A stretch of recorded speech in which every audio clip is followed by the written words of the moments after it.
राजनीति से काम तक,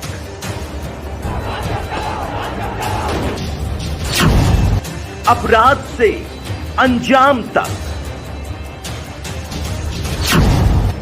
खेत से खलिहान तक, खिलाड़ी से मैदान तक, आईफा की धमाकेदार रात, सितारों से आसमान तक, अब हर खबर पर होगी हमारी नजर। पल पल बदलती देश और दुनिया की हर खबर पाइए सीधा अपने मोबाइल पर।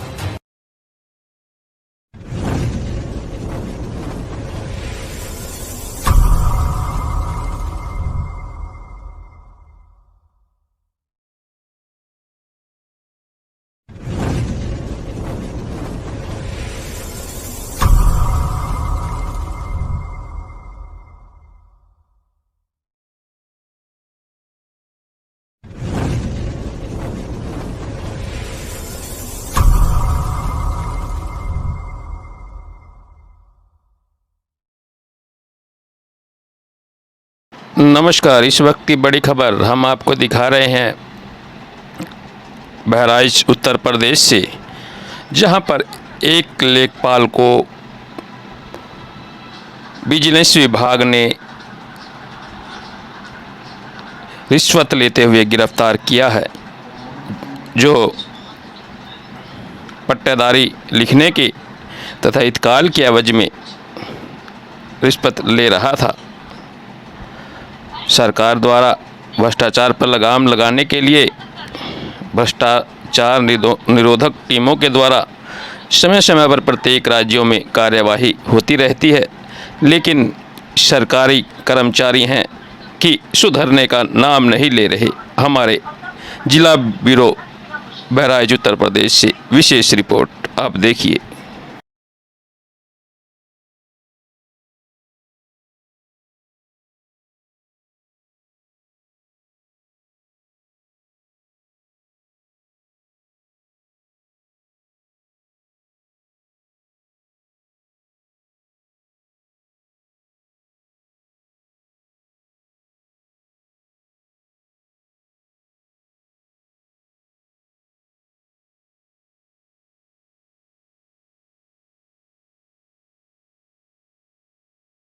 क्या हुआ है? आपने लेखपाल को रुपए दिया था किसी काम के लिए, जिसका वीडियो सामने आया था। हाँ, लेखपाल एक सुब्राती हैं जिसके पास बंदूक, दूसरे बीघा खेत 1999 में जबरे ने 500 रुपये लेकर बना दिया था। वो सब पट्टा निरस्त हो गया। उसी के आधार पर 1922 में 2022 में उसने जो है 50,000 रुपया देकर लेखपाल से साठगांठ करके नया पट्टा जालसाज करके बनवा लिया। हम अपने, क्योंकि ज़मीन मेरे ज़मीन के बगल में है, इसलिए मैं एक जिसके पास भूमिहीन था उसको लेकर लेखपाल के पास गया। उन्होंने 50,000 रुपये का मांग किया, 10,000 रुपया दे भी दिया। उसके बाद उसने गलत रिपोर्ट लगा दिया। क्या रिपोर्ट लगाया? रिपोर्ट लगाया कि उसके पट्टा के आधार पर उसका बना हुआ है, जबकि वो 2007 में ही सब निरस्त हो गया है।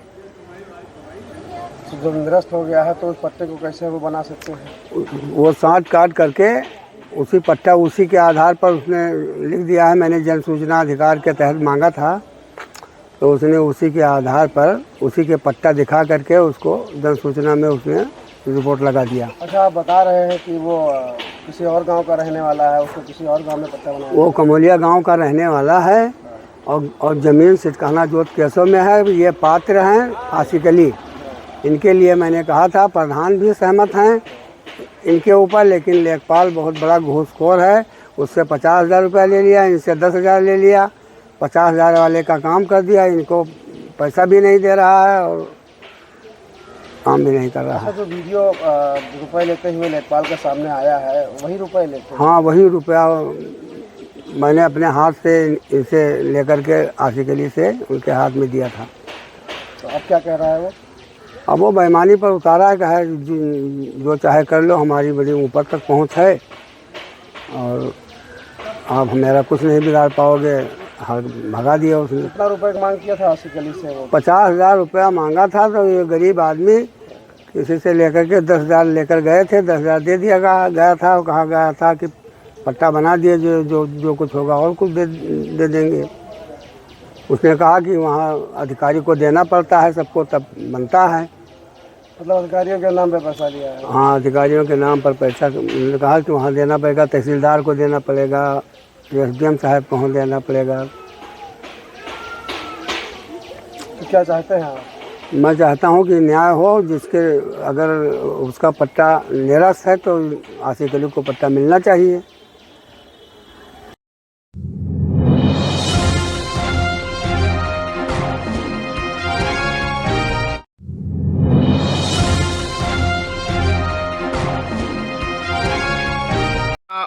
कैसे और कब हुई घटना 9-10 बजे हुआ सर। गाय लेकर आया था बच्चा, गैया पानी पीने वहाँ गई, उसमें डूबने लगे तो निकालने के लिए गया तलई, बच्चा डूब गया। गैया पनिया पीने गई तो गया पीछा से डूब गया। आप पूछ के कौन है? हम चाचा है उससे, चाचा है। बड़े भाई का लड़का, अनिल कुमार चौबे का लड़का। गांव कहाँ है आपका? नगपुर।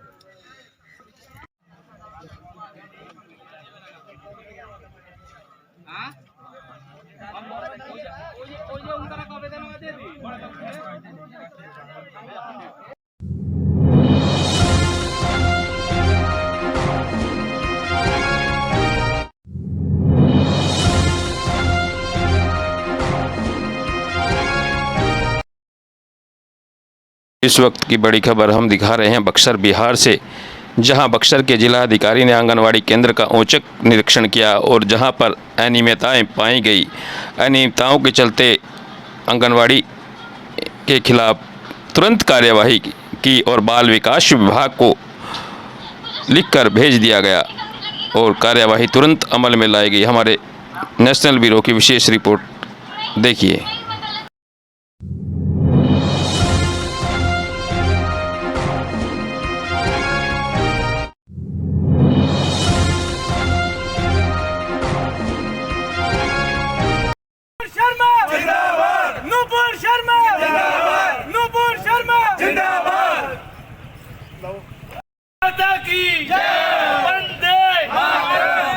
अगर देश में रहना है, जय श्री राम कहना है।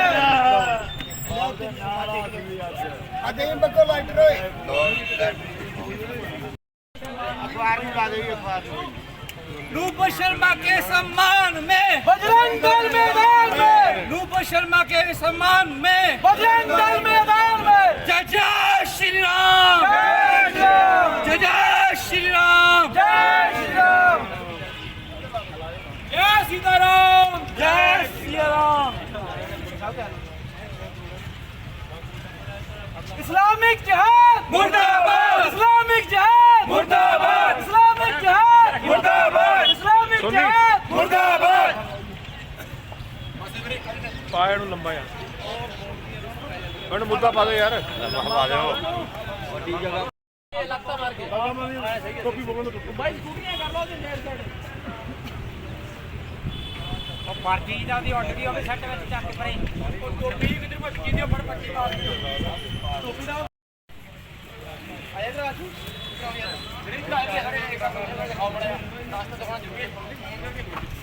जय श्री राम, जय जय श्री राम, जय श्री राम, जय करा वीर बजरंगे, जय करा वीर बजरंगे, जय जय श्री राम, जय श्री राम, जय जय श्री राम, जय श्री राम। रूप शर्मा जिंदाबाद, रूप शर्मा जिंदाबाद, इस्लामिक जिहाद जिंदाबाद, इस्लामिक जिहाद जिंदाबाद, रूप शर्मा जिंदाबाद, रूप शर्मा जिंदाबाद, इस्लामिक जिहाद जिंदाबाद, इस्लामिक जिहाद जिंदाबाद, इस्लामिक जिहाद मुर्दाबाद। विश्व हिंदू परिषद बजरंग दल ਵੱਲੋਂ ਉਦੈਪੁਰ ਵਿੱਚ ਜਿਹੜੀ ਹੋਈ ਘਟਨਾ ਉਹਦੇ ਸੰਬੰਧ ਵਿੱਚ ਅੱਜ ਅਸੀਂ ਇਸਲਾਮਿਕ ਜਹਾਦਬਾਦ ਕੱਟੜਤਾ ਦੇ ਬਾਰੇ ਅਸੀਂ ਇਹ ਪੁਤਲਾ ਫੂਕਿਆ ਹੈ ਤੇ ਜਿਹੜੀ ਉਸ ਘਟਨਾ ਉਸ ਹਿੰਦੂ ਯੁਵਕ ਨਾਲ ਹੋਈ ਹੈ ਔਰ ਜੋ ਇਸਲਾਮਿਕ ਜਹਾਦਬਾਦ ਜਿਹੜਾ 57 ਦੇਸ਼ਾਂ ਦੇ ਵਿੱਚ ਚੱਲਦਾ ਆ ਰਿਹਾ ਹੈ ਉਸ ਦੇ ਖਿਲਾਫ ਵਿੱਚ ਅਸੀਂ ਪ੍ਰਦਰਸ਼ਨ ਕੀਤਾ ਹੈ ਤੇ ਉਹਨਾਂ ਜਿਹੜੇ ਦੋਸ਼ੀਆਂ ਨੂੰ ਹੈ ਜਲਦ ਤੋਂ ਜਲਦ ਕਾਨੂੰਨੀ ਕਾਰਵਾਈ ਪੂਰੀ ਕਰਕੇ ਫਾਂਸੀ ਦੀ ਸਜ਼ਾ ਦਿੱਤੀ ਜਾਣੀ ਚਾਹੀਦੀ ਹੈ। ਹਾਂਜੀ ਅੱਜ ਜੋ ਪੁਤਲਾ ਫੁੱਟਿਆ ਉਹਦੇ ਬਾਰੇ ਦਿਓ ਜਾਣਕਾਰੀ। ਜਿਹੜਾ ਅੱਜ ਇਸਲਾਮਿਕ ਜਿਹਾਦ ਦਾ ਪੁਤਲਾ ਫੂਕਿਆ ਬੇਸਿਕਲੀ ਅਗਰ ਆਪਾਂ ਗੱਲ ਕਰੀਏ ਇਹ ਜਿਹੜੀ ਸਮੱਸਿਆ ਹੈਗੀ ਹੈ ਇਹ ਕੋਈ ਅੱਜ ਆਪਣੀ ਨਹੀਂ ਹੈਗੀ, ਪੂਰੇ ਦੁਨੀਆ ਦੀ ਸਮੱਸਿਆ ਹੈਗੀ ਹੈ ਕਿਉਂਕਿ ਜਿਹੜੀ ਮਾਨਸਿਕਤਾ ਹੈਗੀ ਹੈ ਕੱਟੜਵਾਦ ਦੀ ਜਿਹੜੀ ਮਾਨਸਿਕਤਾ ਹੈਗੀ ਹੈ ਉਹ ਅੱਜ ਇੰਨਾ ਵੱਡਾ ਰੂਪ ਧਾਰਨ ਕਰ ਚੁੱਕੀ ਹੈ ਕਿ ਅੱਜ ਨਹੀਂ ਕਿੰਨੀ ਵਾਰੀ ਇਹ ਚੀਜ਼ ਵਾਪਰੀ ਹੈ ਕਿ ਇੱਕ ਜਰਾ ਜੇ ਕਮੈਂਟ ਕਰਕੇ ਇੱਕ ਜਰਾ ਜੇ ਸ਼ਬਦਾਂ ਕਰਕੇ ਹੈ ਨਾ ਇਸ ਤਰ੍ਹਾਂ ਦੀ ਘਟਨਾ ਨੂੰ ਅੰਜਾਮ ਦੇ ਦਿੱਤਾ ਗਿਆ। ਵਿਸ਼ਵ ਹਿੰਦੂ ਪਰਿਸ਼ਦ ਬਜਰੰਗ ਦਲ ਇਹੀ ਕਹਿਣਾ ਚਾਹੁੰਦਾ ਹੈ ਕਿ ਜਿਹੜਾ सम्मान है वो सारिਆਂ ਦਾ ਬਰਾਬਰ ਹੈਗਾ। मतलब इदां ਦੀ घटना तो अगर आप नत्थ पानी उनका एको ही हल है कि इदां दे इस्लामिक जिहादी मानसिकता रखने वाले लोगों को कड़ी दी कड़ी सज़ा दी जाए और अगर कल नूं इस दा मतलब प्रतिमान यानी कि इस दे खिलाफ अगर कोई एक्शन कल नूं हुंदा है तो इस दी जिम्मेदारी कौन लेगा। तो असीं प्रशासन नूं यही रिक्वेस्ट करते हैं कि वो कानूनी तौर पर इन्हां जिहादियों के उत्ते आपदा शिकंजा कसे ताकि इदां दी घटना फ्यूचर दे विच कदी ना वापरे। जय श्री राम। जय श्री राम।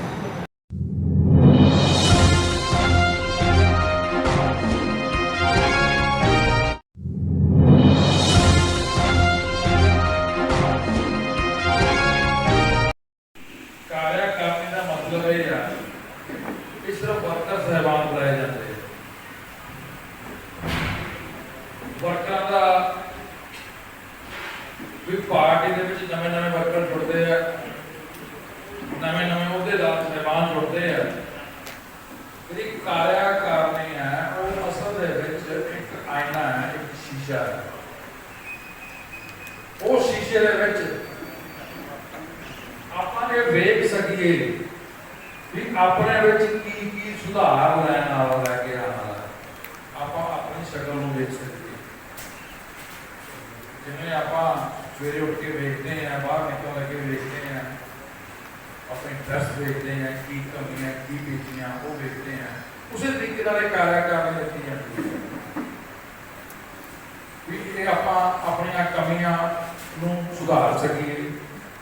जो काम आप दिते हुए अपने तो नहीं हो सके उन्होंने आप कमां मैं मेन गल्लां कहने की रखना चाहना जिहड़े अनुशासित जी भारतीय जनता पार्टी है वो एक अनुशासित पार्टी मानी जाती है, अनुशासन वाली डेकोरम वाली पार्टी है। अजकल जो परिदृश्य बनया होया है भारतीय जनता पार्टी के कार्यकारिणी क्यों जरूरी सी उसके बारे गल कर रहे हैं। बड़े नवे लोग जिहड़े भारतीय जनता पार्टी नाल जुड़ रहे हैं, बड़ी नवे नवे अहदेदार साहबान आ रहे हैं जिन्होंने भारतीय जनता पार्टी बारे ज़्यादा नहीं पता या भारतीय जनता पार्टी नाल ना जुड़े हो करके उन्होंने पार्टियों के काम करके और दुनिया करके थोड़ी जी किते ना किते आपस के समावेश होता है उसकी किते ना किते जी है वो गहरी हो रही है। उस करके भी जी है कार्यकारिणी बहुत जरूरी है। बाकी कोई गल नहीं, मैं सिर्फ एक गल कहनी चाहना तुहानूं जेड़े जेड़े वक्ता इत्थे बोलणगे जेड़े जेड़े जेड़े जेड़े पॉइंट दिते जाणगे मेरी सारे अगे बेनती है भी एक तो जिन्ना समा दिता जाऊगा उस समय च बोलन उस समय के अधीन बोलन। दूसरी गल जेड़ा देश का छोटा बच्चा जो पढ़ेगा मैट्रिक करेगा ना वो 17 साल की उम्र होगी। 17 साल की उम्र के अंदर किसनों नौकरी मिलनी है, किन्ने नौकरी लगना है। तो जे प्रधानमंत्री ने कहा कि देश के 17 साल के मैट्रिक करने वाले बच्चे नूं मैं गोद ले आवांगा, उन्होंने पार्ट ऑफ एजुकेशन बनावांगा तो उन्होंने जब तक वो ग्रेजुएशन करेगा केंद्र सरकार उन्होंने ग्रेजुएशन भी कराएगी, केंद्र सरकार उन्होंने महंगाई पत्ता भी देगी, जेब खर्चा भी देगी, पढ़ाई भी फ्री। तो जो 21 साल का हो जाएगा सैनिक ट्रेनिंग भी उन्होंने मिल जाएगी, नाले 45 लाख रुपया। भाई 45 लाख रुपया 21 साल का किहड़ा बच्चा कमा लेंदा भाई? कमा सकता कोई? तो जे उन्होंने मिल जाएगा तो मैं तुहानूं एक गल कह रहा कि ये प्रधानमंत्री की सोच देश पक्की सोच है, देश के हित में सोच है। भी उसके बाद बच्चा 21 साल का जो हो जाएगा तो वो भाए बई LLB कर ले, MBBS कर ले, वो PCS कर ले, वो IAS कर ले, वो इंजीनियर बन जाए, वो व्यापार कर ले, ये की परेशानी है? कितने रुकावट आ गई? तो लेकिन मैं तुहानूं गल कहां भी इन्हों शर्म नहीं आती भगवंत मान नूं कि 30-35 साल उम्र बच्चे की लंघ गई कि तू किहड़ियां नौकरियां बच्चों नूं देतियां? 35 साल तो बाद बच्चे ओवर एज हो रहे, तू किहदा ध्यान किया? जे प्रधानमंत्री साडे बच्चों का ध्यान कर रहे हैं तो तुसी बई यही कर लो कि जिहड़े ओवरेज होए आ, या तो इत्थे भाई 15 लाख बच्चा ओवरेज है, याद रखना हो जा रहे। और ये जिहड़ा भगवंत मान या मैं तो केजरीवाल उन्हें कहा सी 20 लाख लोगों को नौकरी देंगे। बहुत सारे लोगों को कार्ड फड़ाए सी ना उन्हें, केजरीवाल ने दसे किन्ने लोगों को उन्हें नौकरियां दित्तियां।